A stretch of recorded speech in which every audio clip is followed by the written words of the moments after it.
Baik, Assalamualaikum warahmatullahi wabarakatuh. Halo semuanya, perkenalkan kami dari kelompok 7, kelas MP4506 dari Prodi MBTI akan membuat video mengenai Six Thinking Hats, metode Six Thinking Hats yang diberikan oleh Ibu Vera Yunita selaku dosen pengampu mata kuliah berpikir kreatif dalam bisnis. Perkenalkan, nama saya Muhammad Rizky Ramadan. Nama saya Dwi Chandra Pramusti. Nama saya Sosok Fastina Delia. Nama saya Muhammad Davin. Nama saya Dias Razaki. Ya, di sini kami akan membuat video mengenai Six Thinking Hats. Selamat menyaksikan.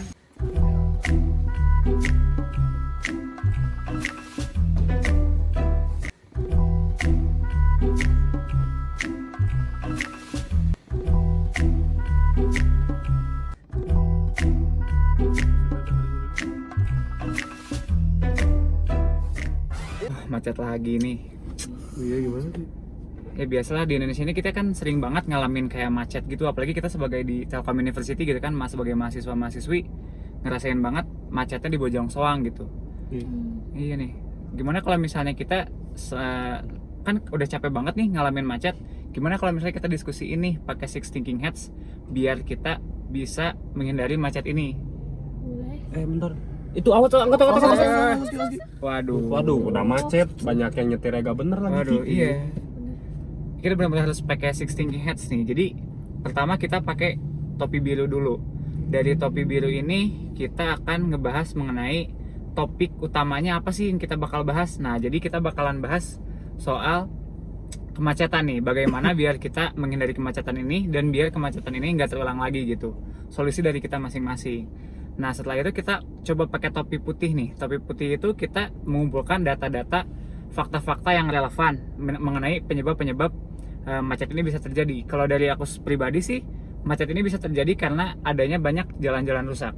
Kalau dari kalian gimana nih? Kalau mungkin dari aku, kemacetan ini banyaknya kendaraan yang berlalu lalang di sekitaran Telkom, apalagi Bojong Soang kan. Ya apalagi di Gapura Telkom tuh jalannya sempit nggak sih? Iya sih, Iya sempit benar-benar. banget itu. Tapi bisa juga karena banyak perumahan dan banyak belokan juga nggak sih? Iya, benar. bisa. Kalau kata aku sih karena ini tuh jalur lintas kota, jadi banyak kendaraan besar, terus jalannya juga kecil. Iya sih. Iya, iya. Benar. Oke, selanjutnya kita sama-sama pakai topi merah nih. Nah, jadi topi merah ini kan ngebahas soal bagaimana perasaan kita sih soal soal masalah ini. Gimana menurut kalian masing-masing? Gimana sih biar enggak gitu, biar enggak terjadi lagi? Kalau dari aku pribadi sih bisa dengan cara memperbaiki jalan-jalan rusak di jalan-jalan alternatif gitu. Jadi kayak kan kita banyaknya di jalan-jalan biasa tuh, kalau misalnya lewat Sukabirus atau lewat mana itu jalannya kecil dan banyak jalanan yang rusak juga gitu. Nah, jadi menurut aku sih benerin alternatifnya gitu, jadi nggak ke jalan utama aja. Kalau menurut aku sih sebaiknya dibikin flyover gitu, jadi biar lancar juga perjalanannya. Kalau dari aku mungkin kayak si marka jalannya diperbaikin biar jalannya kayak teratur gitu loh. Nah, lebih jelas gitu ya. Kalau aku kan pemerintah juga bisa nyediain transportasi umum nggak sih yang layak dan nyaman gitu. Bisa. Kalau dari aku mungkin pengendaranya tidak menerobos lalu lintas atau teratur, pasti nggak akan ada kemacetan nggak? Iya, Iya, iya. benar. Selanjutnya itu kita kan udah nih tadi pakai topi merah. Selanjutnya kita pakai topi hitam. Nah, jadi topi hitam ini ngebahas mengenai dampak atau resiko-resiko dari solusi-solusi yang udah kita paparin dari pakai topi merah tadi nih. Kalau dari aku sih dampaknya, dampak negatifnya resikonya lah gitu kalau misalnya pakai solusi tersebut, memperbaiki jalan-jalan yang rusak di alternatif itu bisa membutuhkan biaya yang cukup tinggi gitu, butuh biaya yang mahal. Kalau buat solusi yang aku sih, yang pertama biayanya pasti mahal banget. Terus yang kedua, selama pengerjaan itu tuh bakal bikin macetnya makin parah sih. Iya pasti. Kalau dari aku juga kayak pasti bakal kayak nambah biaya pasti buat si anggaran bikin si marka jalannya juga pasti bakal mahal. Iya benar. Kalau aku sih kayak transportasi umum tuh sekarang peminatnya dikit nggak sih? Karena zaman sekarang kan kayak banyak tindak kriminalitas gitu kan. Iya. Terus juga kalau pakai transportasi umum juga kita makan waktu nggak sih, dan nggak kurang praktis gitu. Kalau dari aku mungkin akan sulit direalisasikan dan juga dibutuhkannya penertiban yang cukup sulit karena juga butuh kesadaran dari sendiri gitu. Iya. Iya benar. Kalau gitu kan tadi udah nih paparin semua kayak resiko-resikonya lah gitu. kita sekarang coba sama-sama pakai topi hijau nih. Topi hijau tuh jadi kita sama-sama cari solusi yang terbaik dari, kan udah ada solusinya, ada resikonya. Kira-kira solusi apa yang meminimalisir resiko tersebut gitu. Nah, gimana nih? Kalau buat ya aku sih bikin flyover yang kecil sih.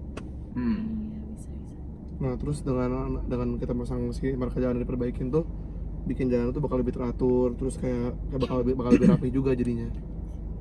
Kalau aku kan transportasi umum tuh, kalau pemerintah itu nggak cuma nyediain yang nyaman sama aman, nyaman sama layak doang, tapi yang aman juga nggak sih buat penumpang, karena sekarang kan kriminalitasnya tinggi kan zaman sekarang. Kalau dari aku mungkin diperbesar aja gak sih jalannya biar nggak macet, juga jalannya juga kalau ada yang berlobang diperbaiki biar mengurangi resiko kecelakaan gitu, Iya, kalau iya. jatuh. Iya, kalau dari aku sih kita manfaatin teknologi yang ada gitu. Soalnya kan kayak sekarang udah ada teknologi kamera tilang. Nah, kita lebih manfaatin lagi kamera tilang itu biar kayak, kan banyak nih kemacetan itu bisa terjadi juga gara-gara banyak pengendara yang nerobos lampu merah lah, pokoknya ngelanggar aturan. Nah, dengan kamera itu biar kayak lebih terpantau lagi, dan jadi tahu siapa sih yang kayak gitu, dan mereka ada efek jeraknya lah gitu, dan ada rasa takut, dan nanti menimbulkan kesadaran diri sendiri kayak gitu. Oke nih, jadi semua topi udah kita pakai nih, kecuali topi kuning mungkin ya. Topi kuning itu kan kita membahas mengenai dampak positif dari macet. Kayaknya kalau dari kita sih apa tuh ada dampak? dampak Ada. positif Ya, kayaknya macet Iya. malah inilah makan waktu lah dan segala macam lah Ini sih- pokoknya. ini sih paling me time sama keluarga. Waduh, bisa ya me time sama keluarga juga. di jalan. Bisa juga sih. Tapi ya udah dibahas semua. Kita semua pakai topi biru lagi. Jadi sekarang kita udah sama-sama punya pandangan yang lebih baru mengenai kemacetan. Kita udah mencari solusi, mendapatkan solusi dari kita pribadi masing-masing mengenai kemacetan agar selanjutnya tidak terjadi lagi nih kemacetannya, atau mungkin bisa terminimalisir gitu. Nah, jadi dapat disimpulkan bahwa untuk kemacetan ini kita dapat melakukan solusi dengan metode Six Thinking Hats, yaitu mulai dari topi biru, selanjutnya menggunakan topi putih, lalu topi merah, setelah topi merah menggunakan topi hitam, setelah topi hitam menggunakan topi hijau, setelah menggunakan topi hijau kembali lagi menggunakan topi biru. Nah, dapat disimpulkan bahwa akhirnya kemacetan ini didapatkan solusinya.